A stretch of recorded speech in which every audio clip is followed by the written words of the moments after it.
കൂട്ടുകാരെ, ഈ സുന്ദര ദിനത്തിൽ ഒരു കഥ പറയാനാണ് ഞാൻ നിങ്ങൾക്ക് മുമ്പിൽ എത്തിയിട്ടുള്ളത്.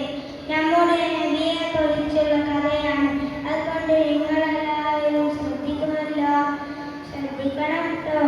സുഹൃത്തുക്കളെ, ഒരിക്കൽ നമ്മുടെ മുത്തുനബി സല്ലല്ലാഹു അലൈഹി വസല്ലം കഅബയുടെ സമീപത്ത് നിസ്കരിക്കുകയായിരുന്നു. നബി തങ്ങൾ സുജൂദിലായിരിക്കുമ്പോൾ ഒരു ശത്രു വന്നുകൊണ്ട് നബിയുടെ ഒട്ടകത്തിന്റെ കുടൽമാല നബിയുടെ കഴുത്തിലിട്ടു. നബി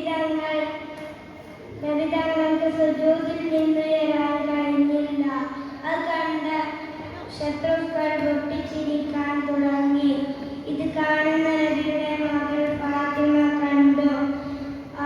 അവർ ഓടി വന്ന് നബിയുടെ കഴുത്തിൽ നിന്ന് കുടൽമാല മാറ്റി നബി തങ്ങളെ സഹായിച്ചു.